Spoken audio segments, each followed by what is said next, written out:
کلندر کو کلندر کبریا اس لیے کرتے کیونکہ کلندر کو جانا جاتا ہے ان کے معجزوں کی وجہ سے، اسی لیے وہ کلندر آپ میں مشہور ہے نا کہ کلندر یہ کر سکتا ہے، کلندر یہ کر سکتا ہے، کلندر سے حاجتیں مانگنی ہے، کلندر نے یہ کیا، کلندر نے یہ کیا، کلندر نے یہ کیا، یہی ہے نا. تو کلندر آپ کے پاس معجزات ہیں. تو اس زمانے میں کون تھے؟ جادوگر تھے. وہ زمانہ جادوگری کا زمانہ تھا. تو کلندر نے بلند آواز سے خود کہا تھا کہ انا کلندر الکبریا، مجھے کلندری کبریا نے دی ہے، شیطان نے نہیں دی. اللہ اکبر، سمجھ رہے ہیں؟ اللہ اکبر، اچھا سمجھ رہے ہیں؟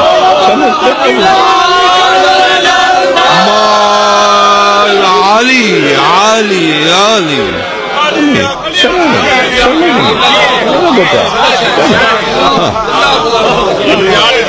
کبریا نے دی ہے. فقیر پر شرک کا شائبہ نہیں کرتے ورنہ تمہارا دین ضائع ہو جائے گا. کبریا کہا، کبریا یعنی کبریا نے مجھے کلندر بنایا ہے، میں یہ جادوگری نہیں کرتا، علی علی کرتا ہوں. اللہ اکبر، سمجھ رہے ہیں نا؟ اللہ اکبر، سمجھ رہے ہیں نا؟ ان کے اشعار موجود ہیں. ہاں ان کے اشعار موجود، ہاں جی بالکل. ہاں لیکن وہ بات پھر ان کا ایک شعر ہے اور اس میں ایک سگ لفظ استعمال ہوا ہے. سگ بنے ہوئے ہیں کلندر بنے. بالکل.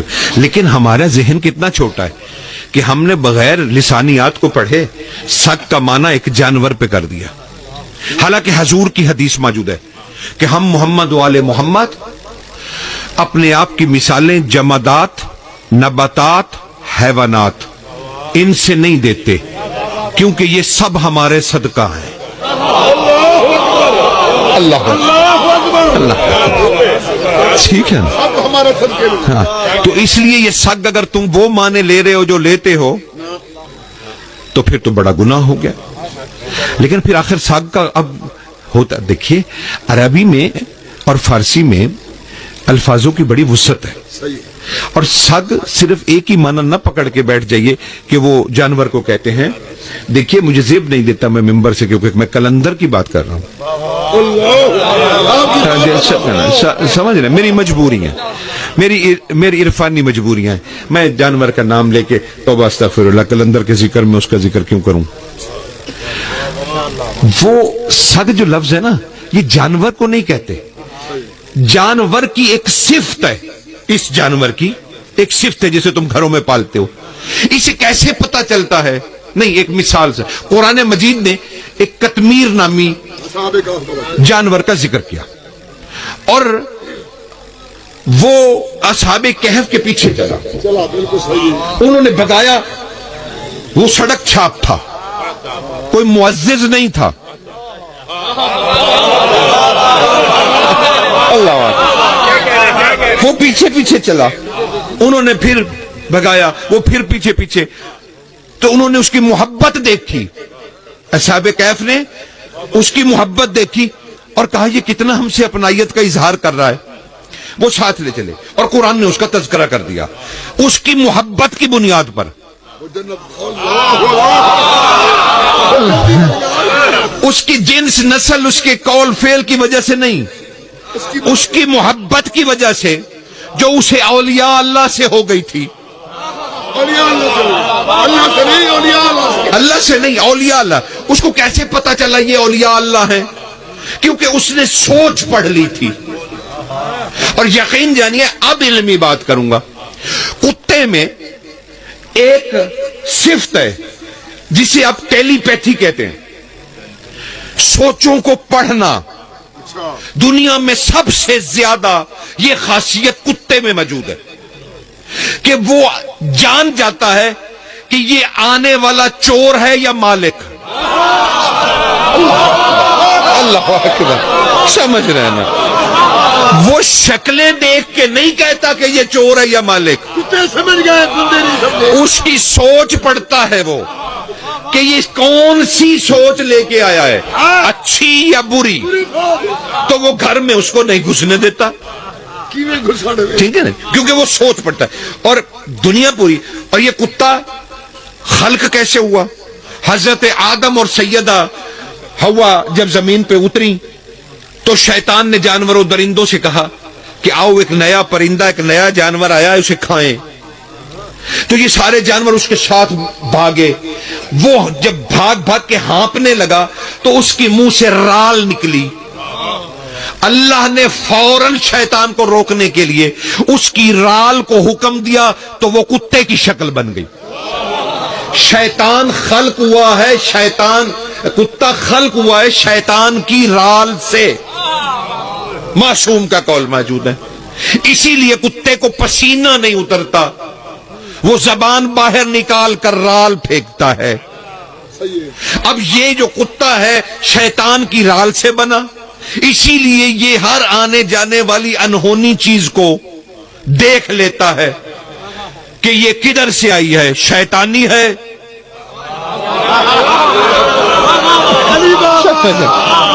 یا کیا ہے.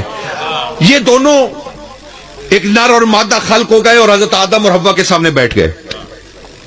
یہ جانور آئے اور نیا جانور دیکھ کے ڈر کے بھاگ گئے, کتے سے ڈر کے. اسی لیے ہر جانور کتے سے ڈر کے بھاگ جاتا ہے, کیونکہ اس میں کچھ خاصیتیں ایسی ہیں جو طاقت والی ہیں.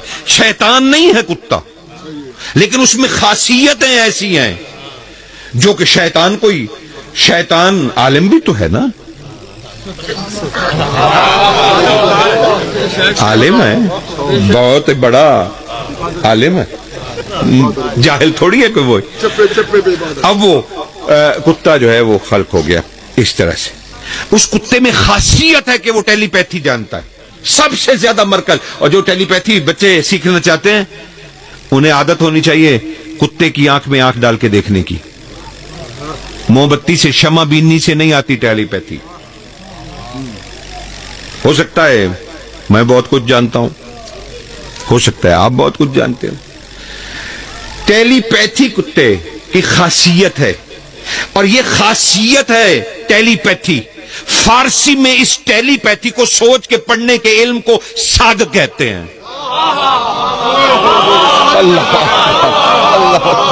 کلندر کہہ رہا ہے میں شیر یزدانم کے کوچے کا ساگ ہوں, یعنی میں وہاں بیٹھا ہوں اور آنے والے جانے والے کی سوچ پڑھ رہا ہوں, کون ولی بننے آیا کون منافق.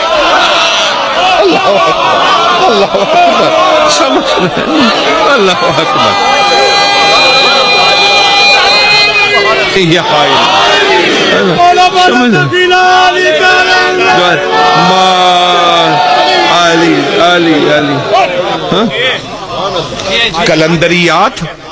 کلندریات عرفان کا ایک اہم شعبہ ہے, اسے سمجھنا. یہ ابھی آپ نے نعرہ لگایا کلندر مست.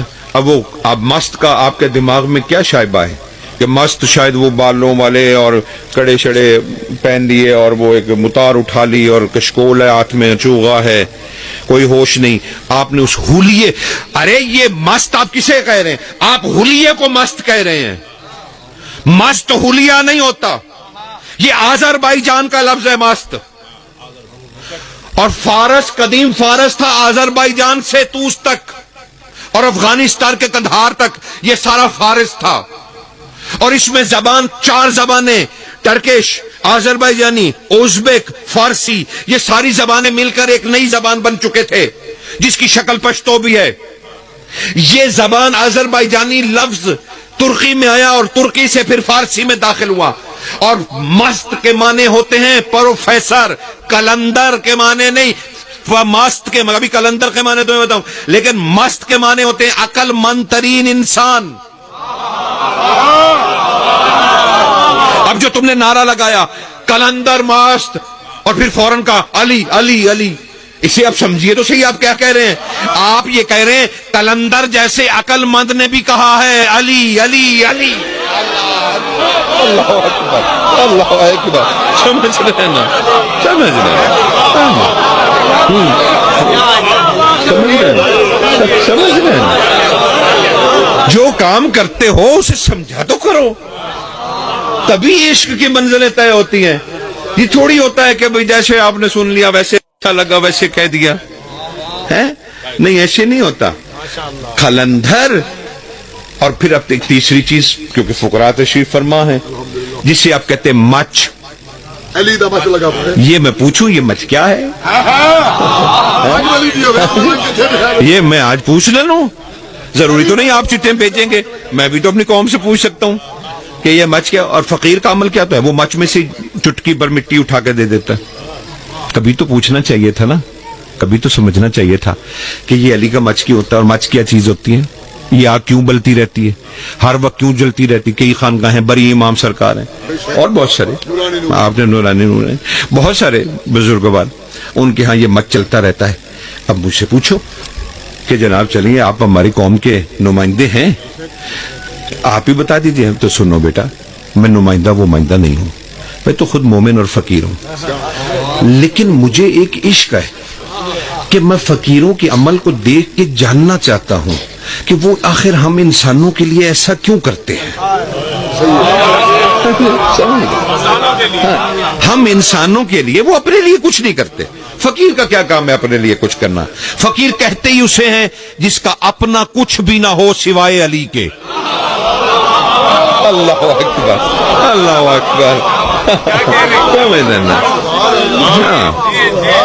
سمجھ رہے ہیں نا حضور میری گزارشات؟ تو اب یہ مچ کیا، جلدی سے میں نے بادشاہ کے فضائل پہ بھی جانا. یہ بھی بادشاہ کا ہی ذکر ہے، کیونکہ یہ اگر فقر نہیں آئے گا تو سمجھ میں نہیں آئے گا. دیکھیے مچ، اس میں کیا جلتا ہے؟ آگ. اس کا ایک گھیرا ہوتا ہے، بے ہنگم آگ نہیں ہوتی، ایک گھیرا ہوتا ہے، گھیرا. فقیر اس کے سرانے بیٹھا ہے، دن رات بیٹھا ہے، مچ چل رہا ہے، آگ جل رہی ہے. جب وہ آگ راکھ بن جاتی ہے، فقیر اٹھا کے اس سے حاجتیں پوری کرتا ہے. اللہ اکبر. ایسا کیوں ہے؟ ایسا کیوں ہے بھئی؟ دیکھو آگ سے کون بنا ہے؟ ابلیس بنا ہے. فقیر آگ جلا کے اس کے گرد گھیرا ڈال کے بیٹھا ہے کہ میں علی علی کر کے شیطان تجھے گھیر چکا ہوں. اللہ اکبر. سمجھ رہے ہو نا؟ تو اب اس گھیرے سے نہیں نکل سکتا، میرا قبضہ ہے تجھ پر. اے طاغوت، اے شر، اے فسوق، اے منافقت، اے جھوٹ، تجھ پر میرا قبضہ ہو گیا ہے. تو میرے سامنے جل. شیطان کو قید کر لیتا ہے فقیر. اور مچ لفظ ہے، عبرانی سے آیا ہے، عربی کا بھی باپ ہے.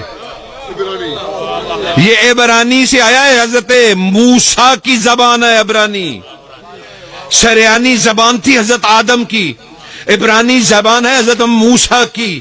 یہ مچ لفظ ہے حضرت موسیٰ کی عبرانی کا، اور جس کا معنی ہے کسی شے کو مٹھی میں لے کے دبا لینا. اب آگ جل رہی ہے، فقیر کہہ رہا ہے شیطان تو میرے قبضے میں آئے. نہیں، میرا نفس، میری خواہشیں، ہر شے میری قبضے میں ہے. اور وہ جب جل کے راکھ ہو جاتا ہے تو فقیر اسی چٹکی کو اٹھا کر دے دیتا ہے بے اولاد کو کہ میں نے شیطان کو راکھ میں بدل دیا علی علی کر کے. اب یہ مٹی وہ ہے جس سے آدم بنا تھا. اللہ اکبر، اللہ اکبر. سمجھ رہے ہیں نا سرکار؟ خدا تمہیں سلامت رکھے.